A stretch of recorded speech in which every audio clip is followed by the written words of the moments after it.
Bismillahirrahmanirrahim. Assalamualaikum warahmatullahi wabarakatuh. Innal hamdalillah nahmaduhu wa nasta'inuhu wa nastaghfiruh wa na'udzu billahi min shururi anfusina wa min sayyiati a'malina. May yahdihillahu fala mudilla lahu wa may yudlil fala hadiya lahu. Wa asyhadu an la ilaha illallah wahdahu la syarika lahu wa asyhadu anna Muhammadan abduhu wa rasuluhu. Allahumma shalli ala nabiyyina Muhammad wa ala alihi wa man tabi'ahu bi ihsan ila yaumil Allahumma inna nas'aluka ilman nafi'an wa rizqan thayyiban wa amalan mutaqabbalan. Puji syukur kita panjatkan kepada Allah, salawat dan salam semoga tercurah pada junjungan kita Nabi Muhammad sallallahu alaihi wasallam. Baik, ikhwan fillah wa akhwat fillah rahimani wa rahimakumullah. Kali ini kita kembali melanjutkan pembahasan kitab ad-da'awat dari Riyadhus-Shalihin dari Imam Yahya bin Syaraf An-Nawawi, masih bicarakan keutamaan doa. Ini kita melihat hadis nomor 1471. Kemudian yang kedua masih seputar sifat sholat Nabi dari kitab Manhajus Salikin karya Syekh Abdul Rahman As-Sa'di, membahas bacaan ta'awuz dan membaca basmalah. Nah, kita lihat pembahasannya. Moga dibaca. Doa agar terhindar dari berbagai keburukan dunia dan akhirat. Hadis nomor 1471. Wa an Abi Hurairah radhiyallahu anhu anin Nabi sallallahu alaihi wasallam qala ta'awwadu billahi min jahdil bala'i wa daraki syaqa'i wa su'il qada'i wa samatatil a'da'i. Muttafaqun alaih.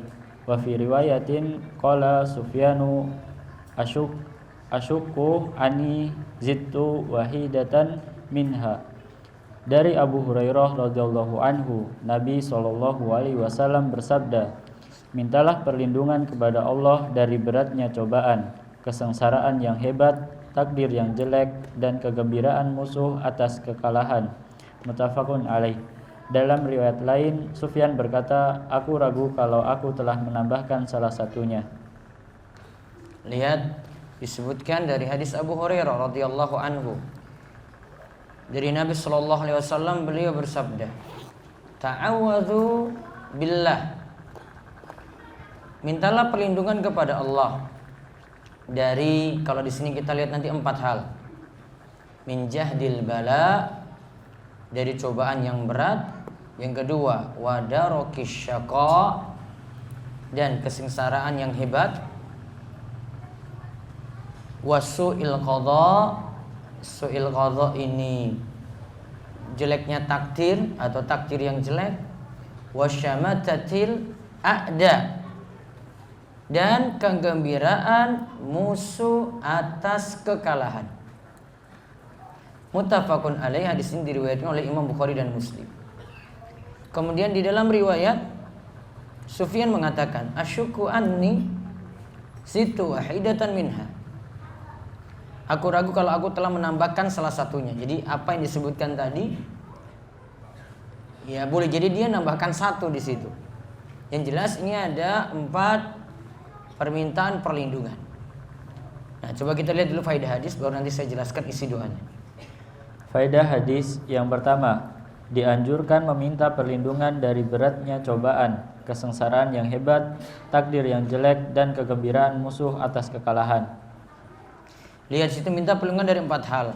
Beratnya cobaan, kesengsaraan yang hebat, takdir yang jelek, dan kegembiraan musuh atas kekalahan. Nanti makin jelas penjelasannya ketika di penjelasan doa di bawah. Terus nomor 2. Yang kedua, kalimat bersajak tidaklah masalah selama tidak membebani diri. Jadi boleh saja orang berdoa ujung-ujungnya i semuanya. Jahdil bala'i, wadarokis syaqa'i, su'il qadha'i, syamatatil a'da'i. Boleh berdoa dengan kalimat bersajak seperti itu selama tidak memberatkan orang yang ingin berdoa. Terus yang ketiga. Yang ketiga, musibah itu takdir. Dan ketika seorang hamba berdoa agar terangkatnya musibah, maka sudah jadi takdir pula. Musibah itu takdir. Ketika kita berdoa, Allah juga sudah takdirkan kita berdoa. Terangkatnya musibah karena kita berdoa, takdir pula. Berarti kesimpulannya, ya, doa dapat merubah takdir. Namun berubahnya takdir dengan takdir pula. Bingung nggak? Bingung. Ujung-ujungnya semuanya serba takdir. Gak mungkin kita berdoa terus sudah berubah gitu. Allah baru tahu belakangan, oh ini berubahnya kayak begini. Kesimpulannya doa dapat merubah takdir. Ada hadis yang katakan seperti ini. Ini baru saya jelaskan hadisnya. La yaruddul qadha illa doa. Tidak ada yang merubah takdir kecuali doa.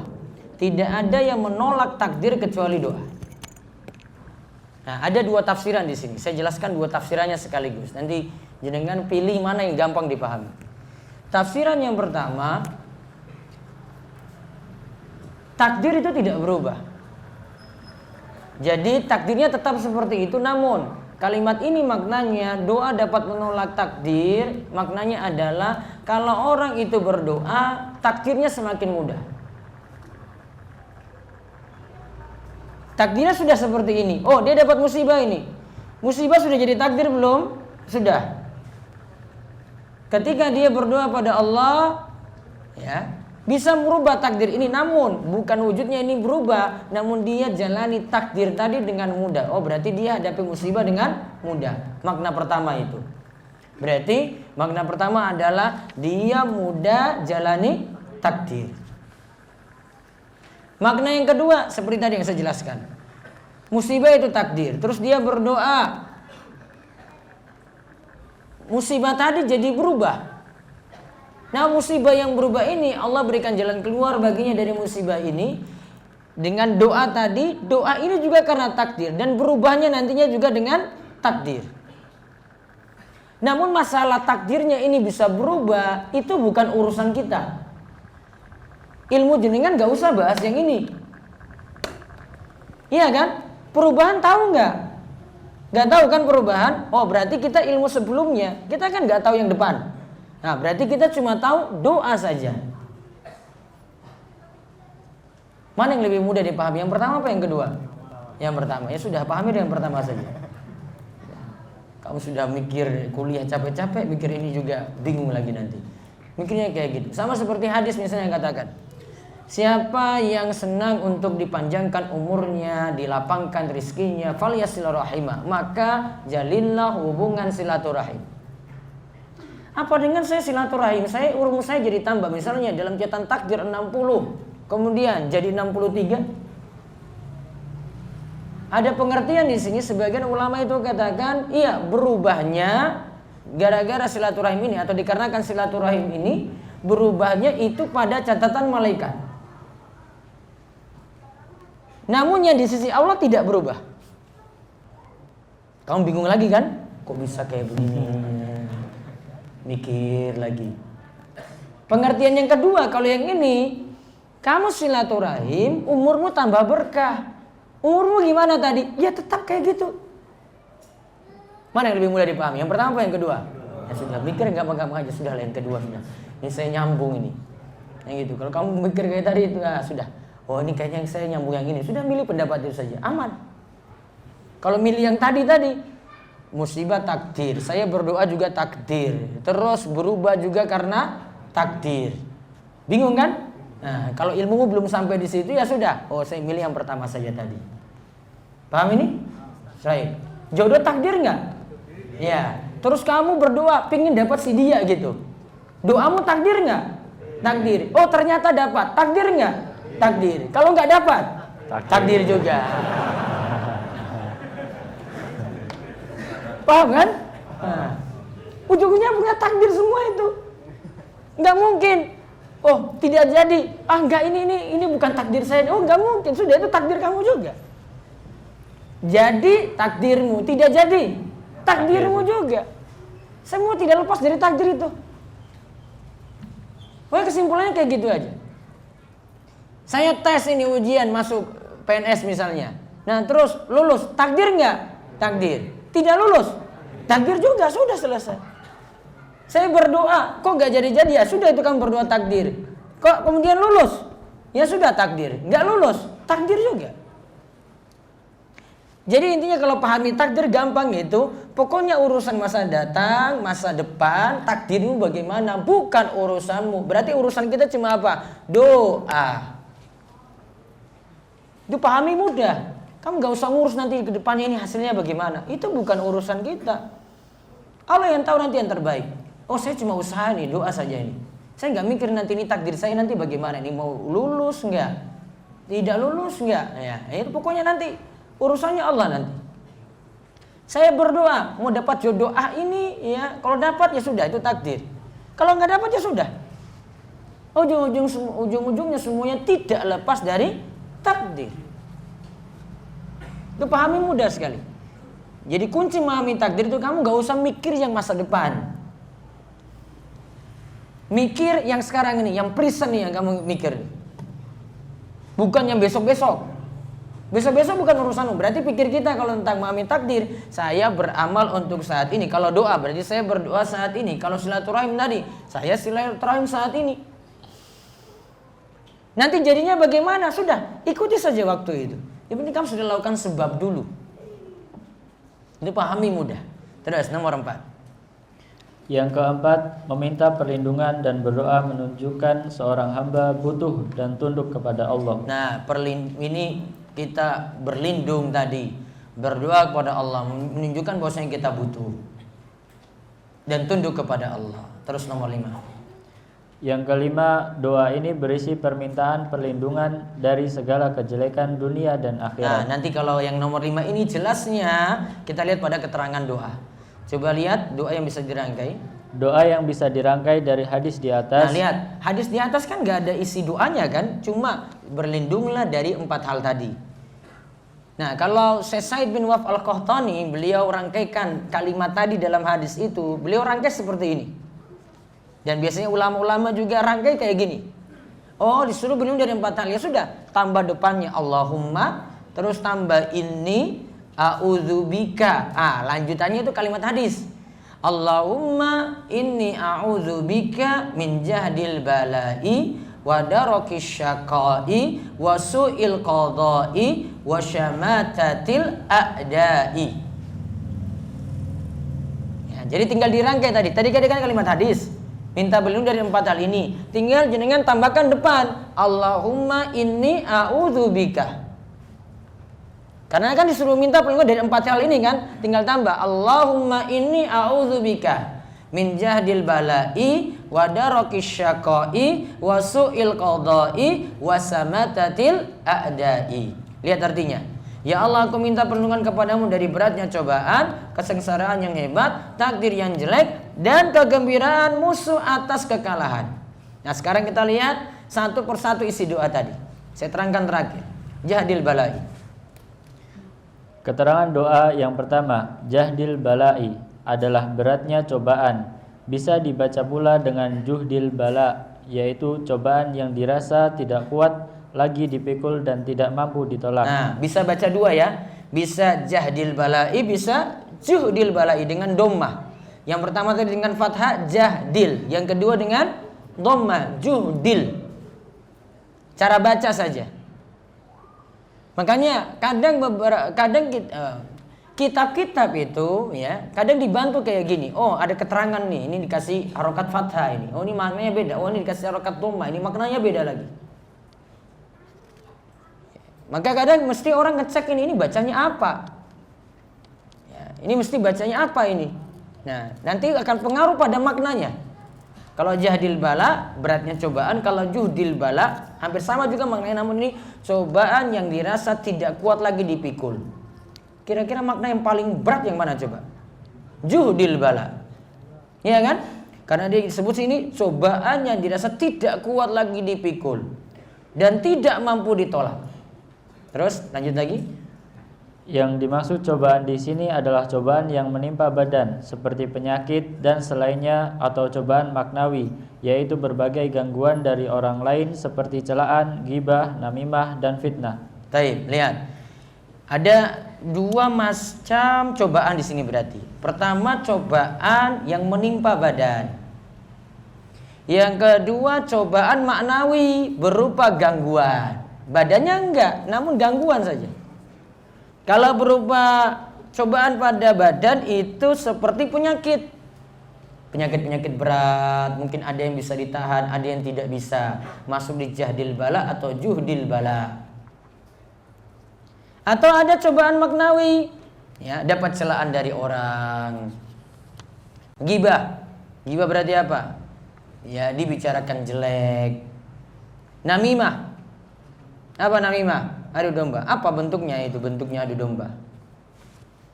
Si A ngomong tentang si C lewat si B. Si B ini dengar. A ngomong pada si B tentang si C. Ya. A ngomong pada si B tentang si C. Jadi yang bicarakan ini si C. Terus si B ini laporkan pada si C bahwa si A itu ngomong. Akhirnya siapa yang bertengkar? A dan C. Yang namimah yang mana? Ah, B ini. B ini namanya namimah. Bahasa kasarnya itu mulut ember pokoknya itu. Iya kan? Coba kalau dia nggak ngomong tadi, diam-diam aja kan. Ah, si A ini lagi bicara pada si B nih tentang si C nih. Sudahlah saya diam-diam aja daripada nanti mereka bertengkar. Enggak, dia senang malahan. Dia beritahu kepada si C, si A itu ngomong kayak kamu kayak gini. Itu namanya namimah. Ya, jadi digambarkan kayak gitu. Jangan bilang adu domba aja. Ini apa ini? Enggak paham. Kayak gini bentuknya itu. Ya, lagi bicarakan tentang seseorang, kemudian yang dengar ini lapor pada yang situ. Namanya apa? Namimah. Jadi dia yang kompor-kompori, dia yang bikin panas, dia yang bakar itu. Ini biasa pada laki-laki apa perempuan ini? Ada laki-laki mulut ember juga ada? Ada. Memang kalian jadi perempuan aja yang mulut ember itu laki-laki. Ini biasa pada perempuan kayak gini. Ada aja. Ya. Jadi namimah ini kalau di dalam surat Al-Lahab itu diceritakan tentang istrinya Abu Lahab. Siapa namanya? Hah? Kamu jawab Ummu Lahab lagi. Siapa istri Abu Lahab? Hah? Ada yang sebut Ummu Jamil atau Aura binti Jamil. Aura. Nah, Aura binti Jamil ini dikatakan wa mra'atuhu, istrinya Abu Lahab, hammalatal hatab. Kalau suatu kata itu ada tasdid di tengah, itu maknanya lebih menunjukkan keseringan. Ya. Maknanya lebih menunjukkan apa? Keseringan. Ada Imam Al-Ghazali dalam Ihya Ulumuddin itu sebutkan salah satu tipe wanita itu hannanah. Saya pernah bahas waktu itu kalau nggak salah yang siap di Pinang itu. Hannanah itu dari kata hanin. Hanin itu merindukan. Namun kalau hannanah maknanya si perempuan merindukan laki-laki lain. Dia sudah nikah nih dengan suaminya, dia rindu, wah ini mantan saya itu kayaknya lebih baik daripada suami saya kayak gini. Apalagi mantannya 10, dia bandingkan dengan 10 mantannya. Cuma dengan kamu coba. Laki-laki. Ada, namanya tipenya apa tadi? Hannana. Maknanya lebih menunjukkan keseringan. Itu bedanya bahasa Arab itu. Ada tasdid dengan tidak, maknanya sudah berubah. Hammalatal hatab. Mimnya itu pakai tasdid. Itu lebih maknanya daripada nggak ada tasdid. Kalau nggak ada tasdid, maknanya itu pemikul kayu bakar. Kalau ini sering memikul kayu bakar, alias kalau kita maknakan secara maknawi itu artinya dia sering membuat suatu isu itu jadi cepat tersebar. Ya tadi gambarannya seperti namimah tadi. Makanya di antara pengertian hammalatul hatab, istrinya Abu Lahab seringnya melakukan namimah. Jadi dia panas-panasi supaya orang itu memusuhi Nabi kita Muhammad sallallahu alaihi wasallam. Dia panas-panasi seperti itu. Maka disebut wa mra'atuhu hammalatul hatab.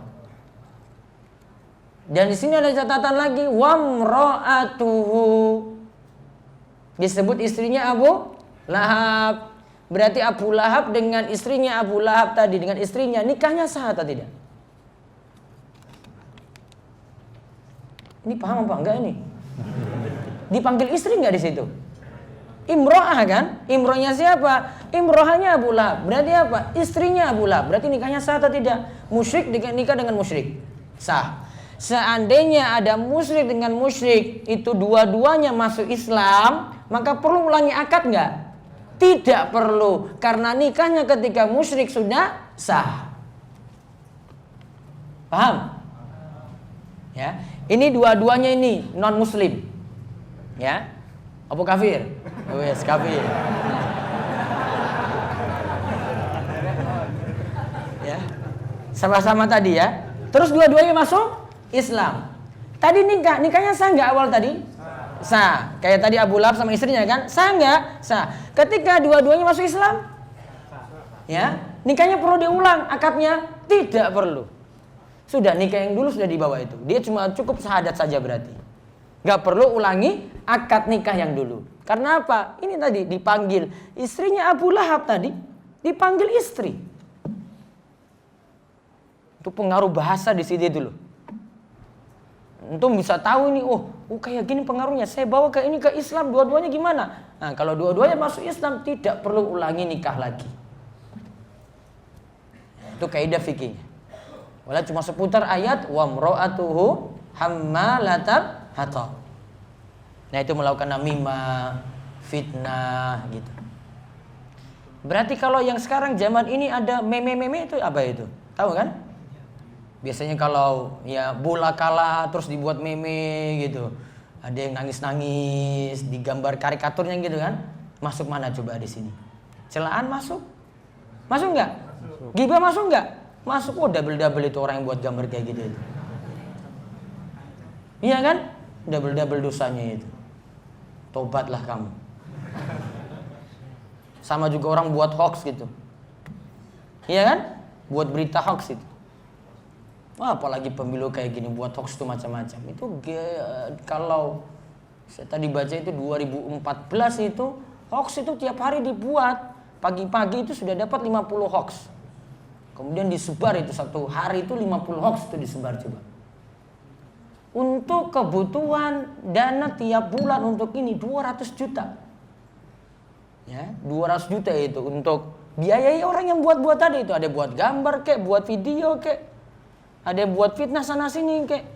200 juta coba. Ya. Uang haram enggak berarti? Haram enggak? Yang buat-buat hoax dulu ini tobat, yang sekarang juga tobat itu.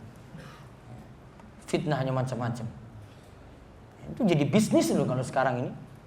Mau nanti pilpres kek, nanti pilkada kek, pilkades juga. Hah? Bisa jadi. Buat isu macam-macam.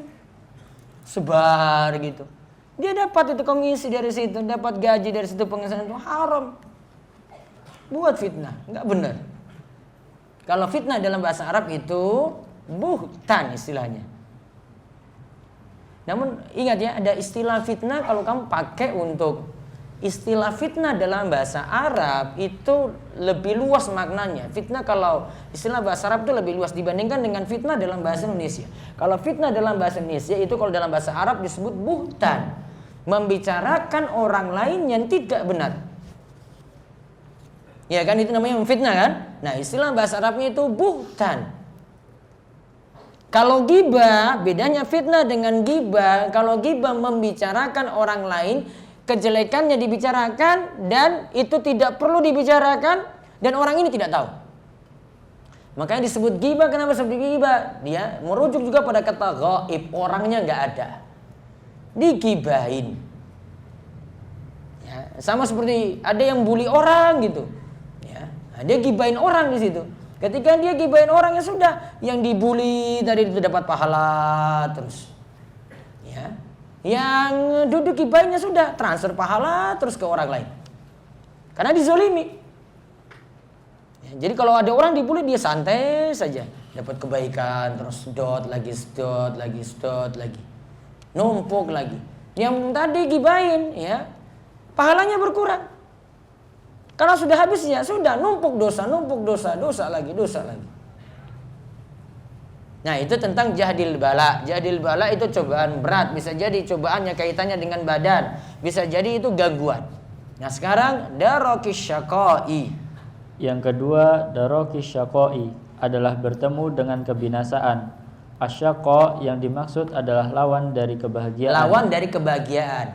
As-sa'adah. Lawannya itu asyaqa. Ya, lawannya itu asyaqa. Berarti kalau kita minta perlindungan dari darokis syaqai, itu dari bertemu dengan kebinasaan, berarti lawannya apa? Kita minta pada Allah kebahagiaan. Ya kan? Berarti lawannya apa? Kalau minta perlindungan dari kebinasaan, berarti kita sejatinya minta pada Allah kebahagiaan, as-sa'adah. Terus yang dimaksud dalam doa adalah kita meminta agar tidak binasa dalam hal dunia, tidak binasa jiwa, keluarga, harta dan urusan akhirat, juga tidak binasa lantaran dosa dan kesalahan. Karena bisa jadi ada yang punya dosa dan kesalahan, dia binasa gara-gara dosa dan kesalahannya tadi. Ya, ditegur langsung dengan dosa dan kesalahannya tadi. Dan ini masih lebih mending dibandingkan kalau ada yang buat maksiat malah dapat nikmat. Jadi istidraj. Istidraj lebih berat. Kok dia maksiat terus jalan, nikmat terus jalan. Kok nggak pernah sholat, kok kaya-kaya terus. Kok rizkinya nambah terus, padahal nggak pernah kenal ibadah. Oh ini lebih berat nih, dia akan lebih merasa benar dibandingkan dengan orang yang ibadah. Oh coba lihat orang itu sholat saja nggak pernah kaya-kaya. Nah, coba lihat nih, saya nggak sholat saja, Allah beri rizki terus juga. Dia dapat rizki, padahal itu sejatinya apa? Istidraj. Terus nomor 3. Yang ketiga, su'ul qadai. Su'il qadai. Su'il qadai adalah takdir yang dirasa jelek dan membuat seseorang bersedih atau menjerumuskannya dalam perbuatan terlarang. Ketetapan jelek ini bisa jadi dalam hal agama, dunia, dalam jiwa, keluarga, harta, anak, dan akhir hidup. Doa ini berarti kita meminta pada Allah agar terus terjaga dalam hal-hal yang disebutkan. Taib. Kita terjaga dari takdir yang jelek.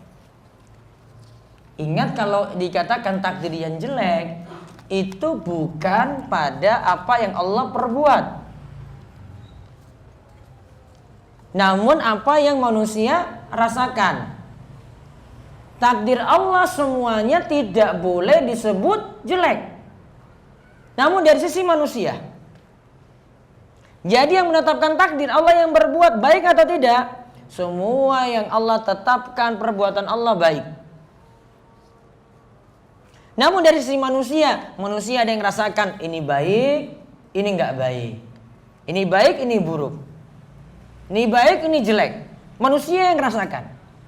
Namun kalau taruhlah ini yang jeleknya dia dapati, manusia dapati, Allah yang berbuat bagaimana tadi? Tetap itu baik menurut Allah. Berarti ada hikmah-hikmah yang terbaik di balik itu yang kita tidak tahu. Maka nanti dibedakan dari sisi Allah itu bagaimana, dari sisi makhluk itu bagaimana. Kalau dari sisi Allah semua takdir Allah itu baik. Namun kalau dari sisi makhluk, ya ada yang baik, ada yang jelek yang manusia atau makhluk itu rasakan. Terus syamatatil a'da'i. Yang keempat, syamatatil a'da'i adalah kegembiraan musuh atas kekalahan. Nah, ketika kalah, musuhnya itu gembira, bahagia. Ini terutama misalnya ketika perang, ya, ingin terlindungi dari hal tadi. Nah, jadi bisa diamalkan doa ini. Allahumma inni a'udzubika min jahdil bala'i wa darakis syaqai wa su'il qada'i wa syamatatil a'da'i. Kalau doanya sendiri yang tadi dirangkai itu bersumber dari hadis tadi. Kalau doanya secara tekstual kayak gini bukan dari hadis. Namun yang dari hadis tadi apa? Yang tadi di atas tadi itu yang dari hadis. Meminta perlindunganlah dari 4 hal tadi. Ya. Namun kalau kita rangkai dalam bentuk doa, yang tadi kalimat yang dirangkai. Taib, itu pembahasan Riyadhus Shalihin doa.